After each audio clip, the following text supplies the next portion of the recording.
Olá, terceiro ano. Vamos aqui continuando em física, né, nessa nossa preparação. Talvez você esteja vendo esse vídeo como revisão da aula que nós tivemos hoje. Talvez você esteja vendo antes para se preparar. Tanto faz, ou uma outra situação. O importante é que você se situe sobre o assunto que nós estamos vendo. Mas o meu incentivo para você, não perca as nossas aulas online, as aulas live, né?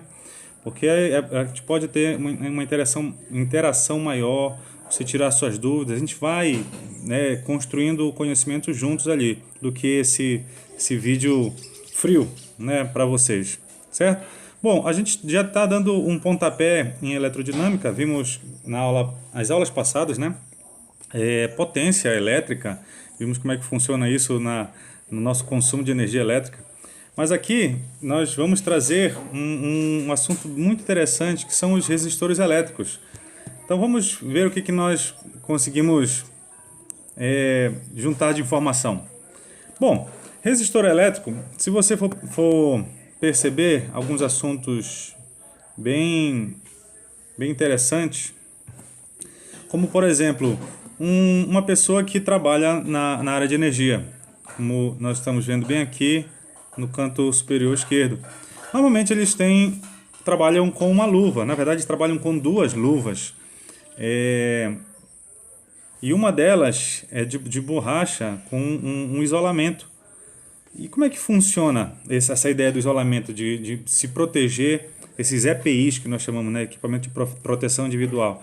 Como é que eles funcionam? Bom, os isolantes, eles não é que não exista a ideia da passagem de elétrons, a movimentação de elétrons, que é a característica de uma corrente elétrica. Não, num material isolante ela existe, essa movimentação, mas é muito baixa. Por isso que nós não sentimos o choque elétrico, lógico, dependendo do nível de isolamento que o material tem. Diferente do que nós estamos vendo aqui no canto superior direito, que nós chamamos, são os condutores, que aí você vai ver um fio que nós chamamos de fio elétrico, né? Você está vendo um outro aqui, que é um cabo RCA, certo? Aí é o contrário, aí ele tem a facilitação da movimentação de elétrons, ou seja, são bons condutores. Mas o interessante, o meio do caminho, nós vemos, por exemplo, tá vendo essa grelha aqui embaixo, no canto inferior direito? Seria uma espécie de um aquecedor.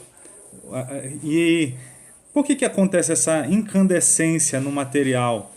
Porque a passagem de elétrons é tão alta, o choque desses elétrons com os átomos da matéria são tão intensos que vai liberando energia a ponto dele aquecer. Nós vimos isso no final do bimestre passado. Um dos efeitos da corrente elétrica é o efeito Joule, ou seja, esse aquecimento da matéria. Beleza? Esse dispositivo ele foi feito para isso, diferente do circuito elétrico na sua casa. Ele não foi feito para aquecer e pegar fogo, tá? Mas esses são efeitos interessantes. Então toda a matéria ela recebe, ela possui essa resistência à corrente elétrica. Esse choque, né, que os elétrons eles produzem nos átomos, nas moléculas. Então cada matéria ele tem mais ou menos resistência. Se é um condutor, a resistência é muito baixa. Se é um isolante, a resistência é muito alta a ponto que os elétrons nem conseguem se movimentar. A gente vai ver isso daqui a pouquinho, tá? Mas aqui nós lançamos essa ideia dos resistores elétricos, ou seja, a resistência elétrica é a capacidade que um objeto tem de se opor à passagem da corrente elétrica, quando acontece uma diferença de potencial, que nós vimos isso, certo? Então, dependendo desse valor, nós temos um grau de resistência. Bom, nós temos aqui uma figura interessante, que já é um circuito.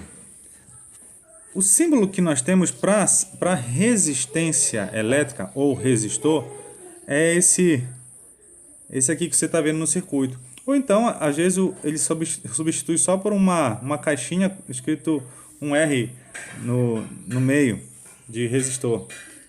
Tudo bem? Tá bom. Isso aqui... O que acontece? Se você tem uma lâmpada incandescente, como você está vendo ali na figura,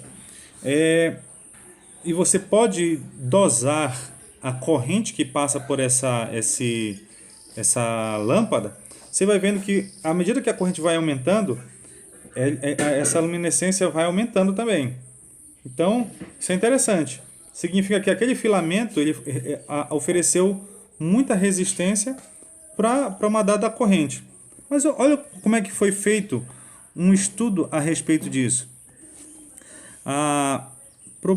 Propôs-se um gráfico da tensão pela corrente. Tensão você sabe que é volt, corrente em ampere. E aconteceu que à medida que tinha um valor de corrente, tipo uma corrente 1, isso gerou uma tensão 1. Quando teve uma corrente 2, ele viu que de forma proporcional gerou uma tensão 2. E assim foi. À medida que ele ia aumentando, existia uma proporcionalidade na voltagem. E isso eles perceberam que gerou um gráfico com esse formato. Então, o gráfico pela corrente, ela é uma função de primeiro grau, que tem a sua origem no ponto zero mesmo. Se não tiver corrente, não tem tensão, ou vice-versa. Não tem tensão, não tem corrente.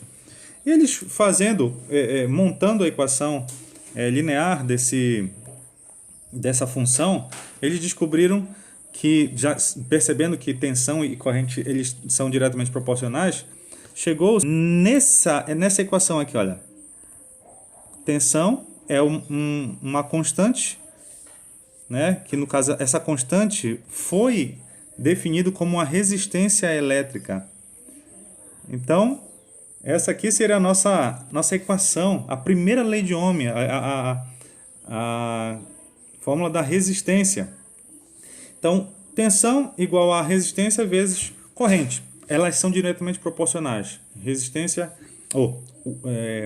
DDP e corrente elétrica. Nós temos algumas coisas interessantes aqui, que seriam as nossas unidades.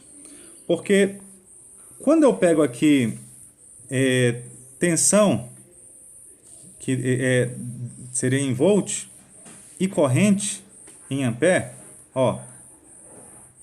passando essa corrente dividindo, fica assim.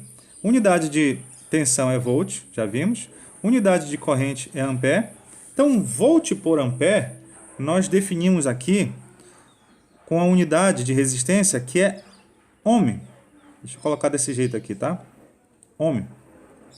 Por isso que essa aqui é a lei de Ohm. Então, todas as vezes que você ver essa unidade é resistência elétrica.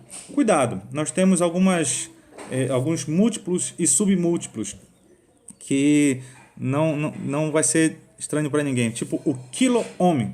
Então, significa 1000 vezes a unidade ohm. E não esqueça que nós temos outra, que, por exemplo, é o miliampere, ou seja, é dividir por 1000 aquela corrente ampere. Fique só atento nesses múltiplos e submúltiplos das unidades, tá? Mas a unidade de resistência é ohm. Vamos resolver aqui um exercício. Calcule a intensidade de corrente que atravessa um resistor, cuja resistência